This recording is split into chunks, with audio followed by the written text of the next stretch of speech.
2, and go.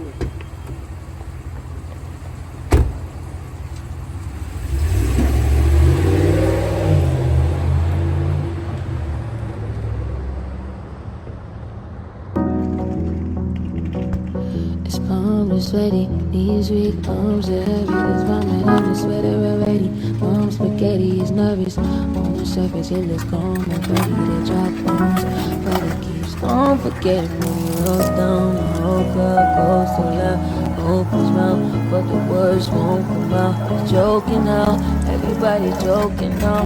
Clocks run out, time's up, over blah. Now back to reality. Opticals gravity, opticals rapid. Choke is so mad, but he won't give up that easy, won't have it. Knows that he's back against the ropes, it don't matter. He's dope, he knows that, but he's broke. He shows that he knows when he goes back. Guys, I just finished my workout and like that was horrible, y'all. I dang near threw up. Oh, and I feel nauseous right now. It was a 400-meter run. You guys, I didn't show you guys the warm up, but the workout was 400 meters. Then you do sled pushes. I did, I think, 75 pounds on the sled push, and then after the sled push I did 10 burpees, and then you do the whole thing over again for 6 rounds. And like it was the run that was killing me the worst, man. Like the run was tearing me up. So by the time I finished the run, like I went to the sled pushes, and yeah, that was it.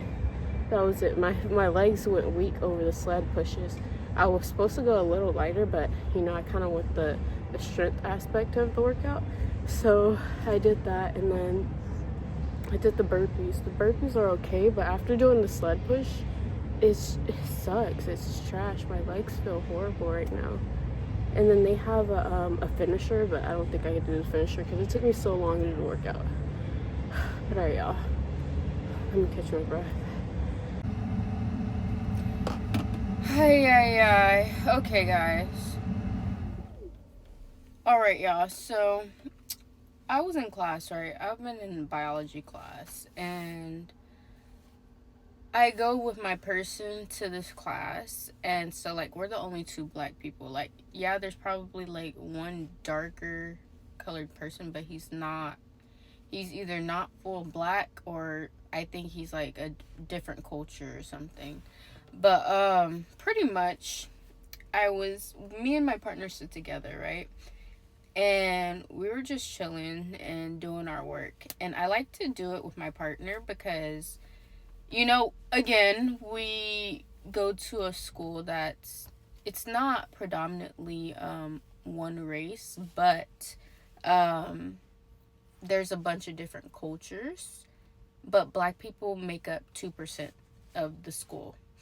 So we do our labs together because, you know, like we can really like include ourselves when we're with each other. Like we can actually like do the lab and not like sit back and see somebody else, you know, taking over.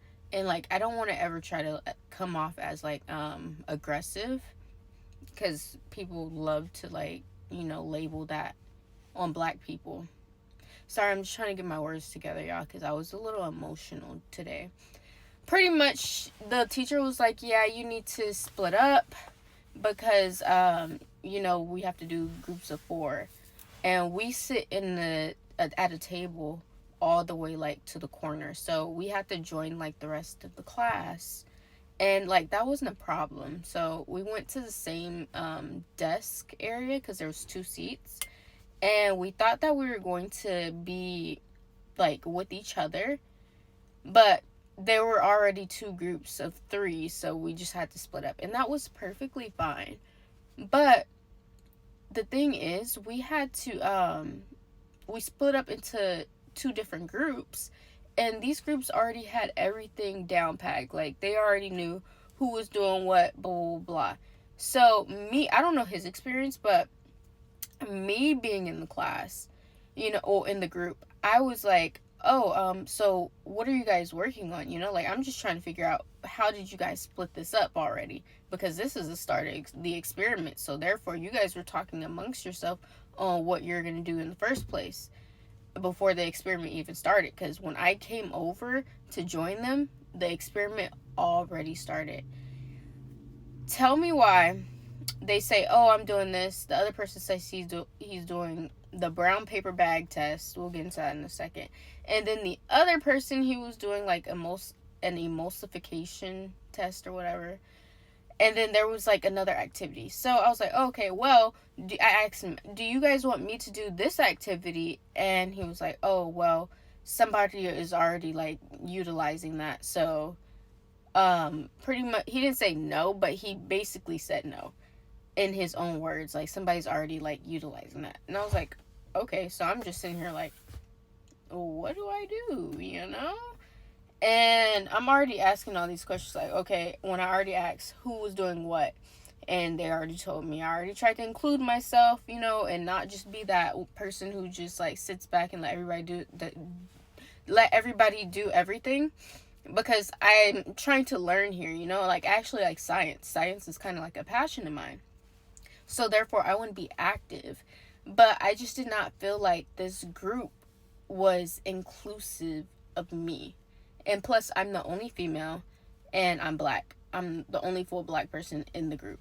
Sure, they can argue that the other guy who he was darker, like, he was around my color, but just a different texture of hair. Sure, they could say, oh, yeah, he's black, blah, blah, blah, but, like, no.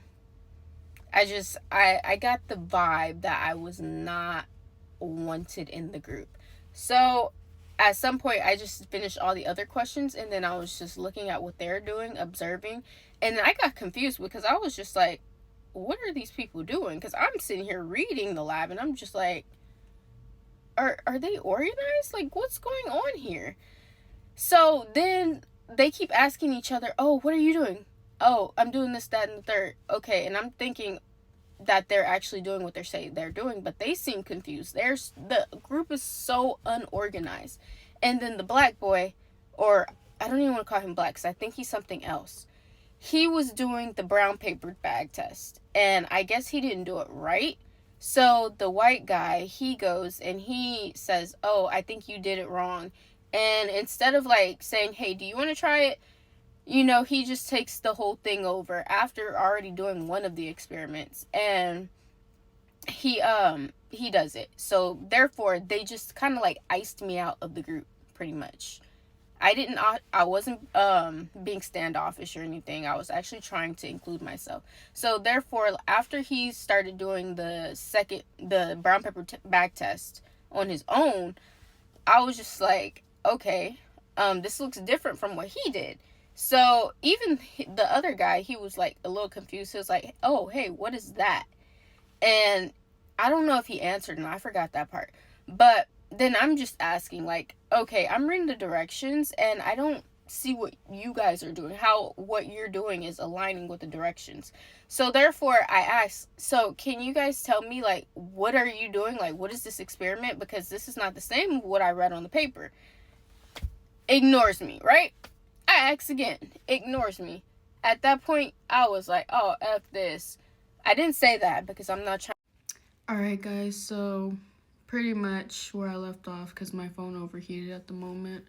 I ended up leaving the class because I'm not going to continue working in a group that does not, you know, want me there. So, yeah, like, I exited.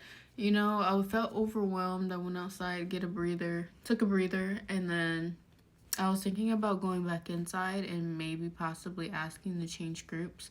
But then I felt like that would just make it even more awkward than it already was. So therefore, I just kind of like ignored it, and I was like, skip it. Like, no, because if I go back in here and like it already is more awkward, I don't want to be emotional and pretty much overreact. I don't want to be that black person. So therefore, I just stayed outside the class. I sent a message telling the professor how I felt. I'm gonna show you guys the message in another video, and her response, and then my response back, because I just felt like she ignored, like she tried to play like, you know, understanding. She tried to make it seem like she understood for the first two sentences, and then she was on some BS, in my opinion, for the rest of the time being. So therefore, I was just like, no, I'm gonna actually stand up for myself in this moment. So I sent a message back, and I was real. Like, I explained like the racial aspect of it, because you're not gonna gaslight me. You're just not. Like, I've been so quiet on situations like this, and like nobody cares about like a black girl's tears or a black girl's experience or whatever. But now I feel like I'm old enough to where I need to start pressing the issue, and that's exactly what I did. And she told me, in her first response, to have a conversation with her in person, but I want it documented too, so you know we can read the message. And then on top of that, you know, I want some type of, you know, documentation of what was said. And when it's like, you know, verbatim through, you know, just talking, I can't like record her. So some people, they like to be shady and weird and shisty when you're having the conversation, but they don't want to do any type of documentation. They don't want to email you or anything, because then like if they get out of pocket, then like, you know, they're exposed. And therefore I felt like that's a conversation that should be had through email. Like, yeah, we can talk about it in person too, but I want to make sure like you're seeing my concerns. Like, you can go back and reread my concerns. She probably don't care anyways, but it is what it is. Like, we'll talk about it later, guys. So bye. And I know this is everywhere, but I'm very overwhelmed right now, and I'm just gonna go take a nap because I have another class.